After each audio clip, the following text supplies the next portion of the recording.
Okay, so we was able to get through the book of Numbers, and as we came on down through the book of Numbers, we went into the book of Deuteronomy.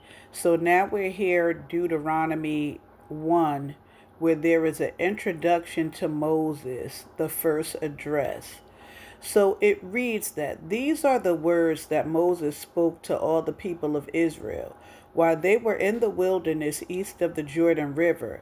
They were camped in the Jordan Valley near Suph, between Paran on one side and Tophel, Laban, Hazeroth, and Dizahab on the other side.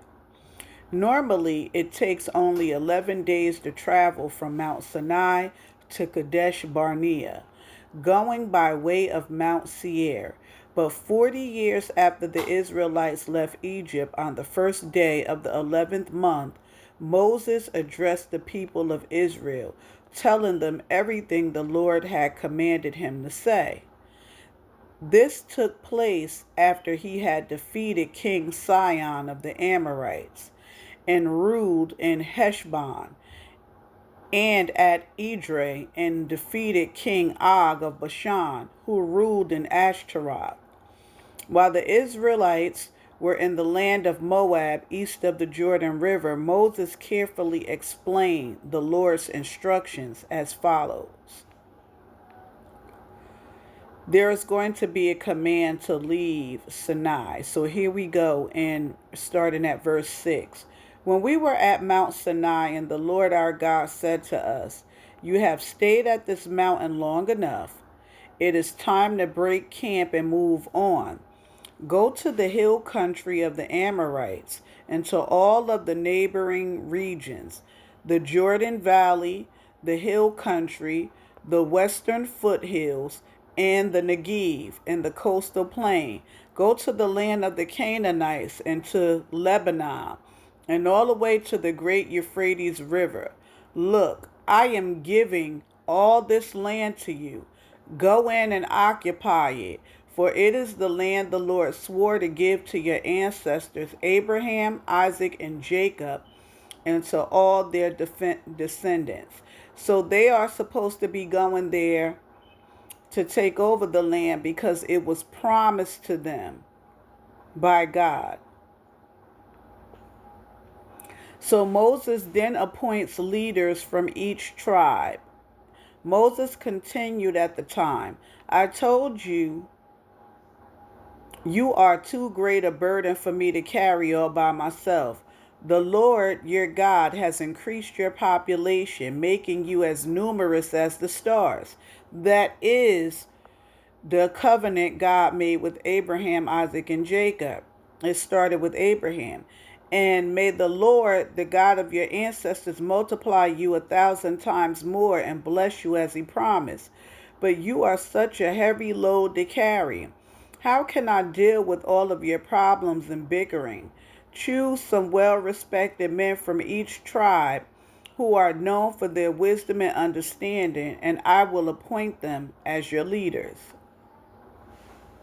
Then you responded, "Your plan is a good one." So I took the wise and respected men you have selected from your tribes and appointed them to serve as judges and officials over you. Some were responsible for 1,000 people, some for 100, some for 50, and some for 10. At that time I instructed the judges, "You must hear the cases of your fellow Israelites and the foreigners living among you.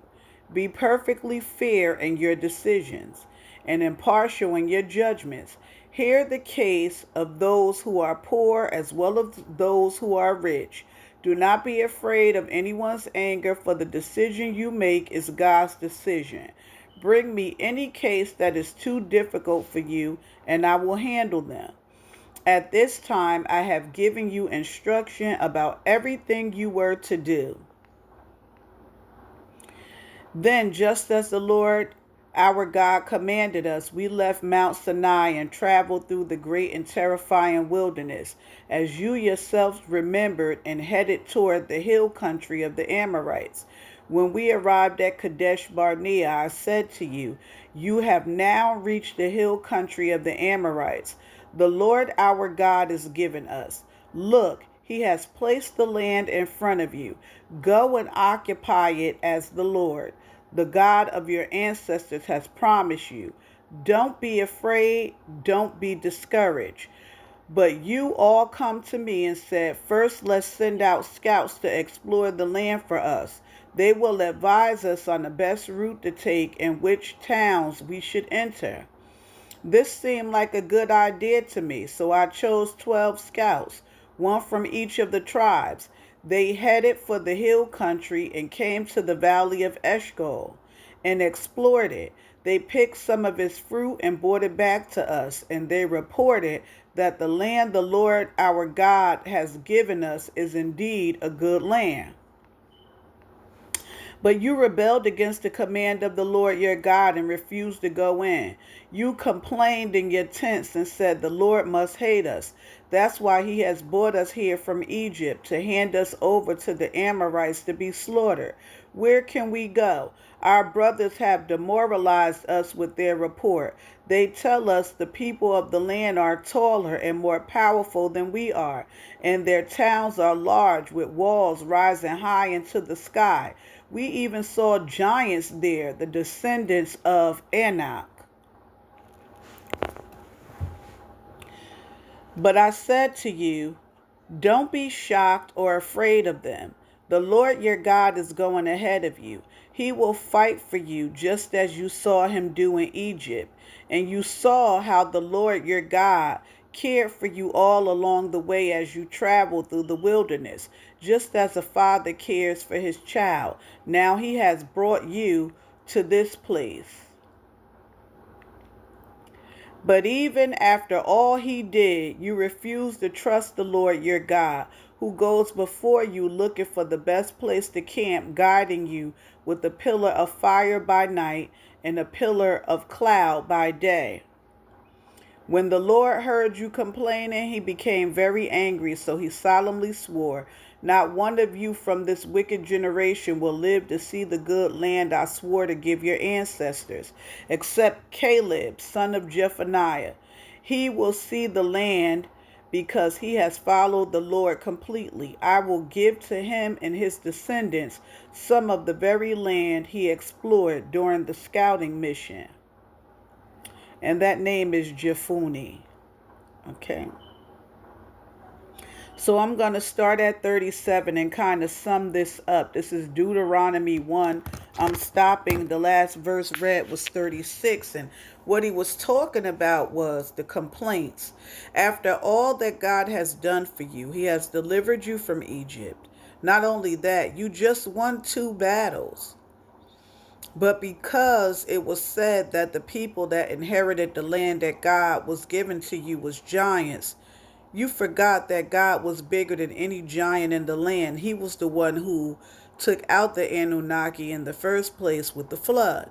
So he is above any and everybody.